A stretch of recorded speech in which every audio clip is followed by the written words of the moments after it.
Un dépouillement qui prend du temps. Les résultats définitifs devraient le confirmer. L'alliance entre communistes et maoïstes remporte largement les élections au Népal. 11 ans après la fin de la guerre civile, le scrutin s'est déroulé sans embûche. Certains sont venus voter en famille. Cette électrice se réjouit de la bonne tenue du processus démocratique. They have a sign pane. Sign pane, they'll keep it in our nails so that nobody does a fraud and they can't do it again a vote, like re-vote. It's all about the safety and security that the vehicles are banned and they're just not allowed to move. That's it. You can just see the roads, they're very much plain. They're not allowed to go anywhere.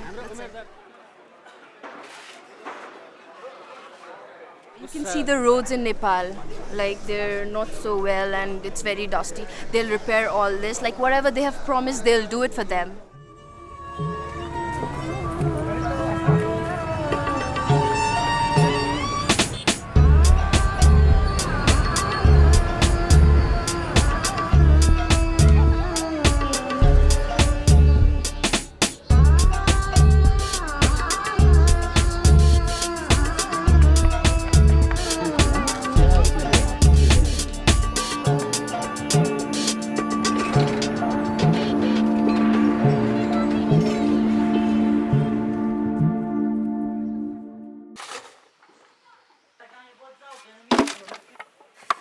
Ça s'accélère sur le chantier de Guérimoudy, grâce notamment à l'arrivée de 8 apprentis ouvriers, des guides de montagne envoyés par leur agence Basecamp et l'association Garuda. C'est l'asso qui aide à la reconstruction ici et qui est lié à Basecamp puisque c'est les mêmes fondateurs en fait des deux associations, c'est les mêmes dirigeants. Et l'association Basecamp, c'est une association de trekkers, donc de guides.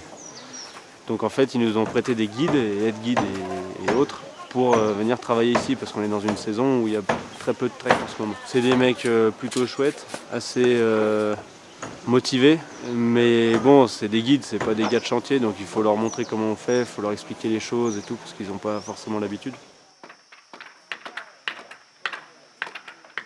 Now I'm an assistant. We do trek like a Monang, Mustang everywhere with different people. It's a little bit difficult for us because we are learning how to build this school.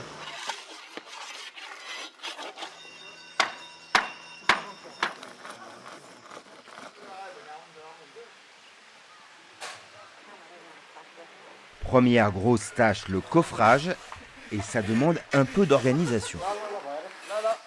La dernière fois, on a coulé le bâtiment B, et en fait, si on ne fait pas le C tout de suite et qu'on fait le D avant, c'est parce que le B et le D font la même longueur. Donc on utilise les mêmes banches et on évite de toutes les recouper pour le C et après de devoir toutes les rabouter pour le D.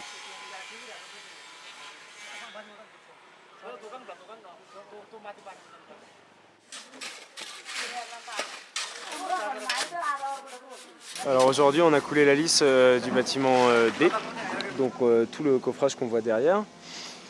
Donc on a commencé par faire plusieurs tas pour mélanger le ciment, on a passé 42 sacs. Ensuite on a fait une grande chaîne humaine où on se passait les seaux, on les montait là-haut.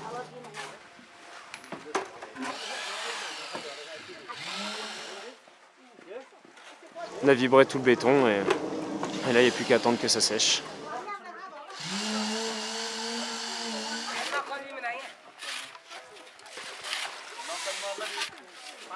C'était très long, heureusement qu'il y avait du monde parce que ça fait quand même une sacrée quantité de béton à brasser. Donc ouais, ça s'est bien passé, c'est une journée très fatigante mais elle est finie, c'est bon. C'était une grosse étape parce que les lisses c'est quand même un truc qu'on attend depuis longtemps de pouvoir faire. Il nous fallait du monde, ce qui n'était pas le cas avant, donc là on est bien content qu'il y en ait une de plus de fête et ça veut dire qu'on se rapproche un peu de la fin de l'école. Autre bonne nouvelle pour le chantier, les dalles pour les sols sont là. Ça fait plaisir parce que ça fait super longtemps qu'on les attend. Et du coup ça y est, elles sont enfin arrivées.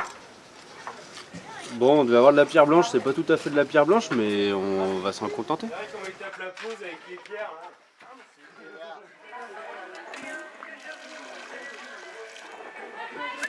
Et quand les travaux sont terminés, pour passer le temps, c'est plus fort qu'eux, ils construisent autre chose, un four à pain ou à pizza. Le but de le faire en fait ici à côté de l'école et de le faire en gros définitivement avec une construction pérenne, c'est que éventuellement un jour, si l'école ils veulent l'utiliser même pour faire cuire des poteries ou je ne sais quoi, ben ils peuvent, et puis dans le décor c'est assez joli. C'est prioritaire par rapport à l'école, c'est vraiment important de pouvoir faire cuire de la poterie et des pizzas.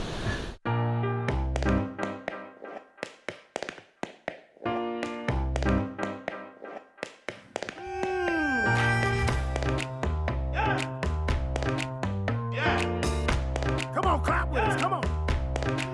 Yeah.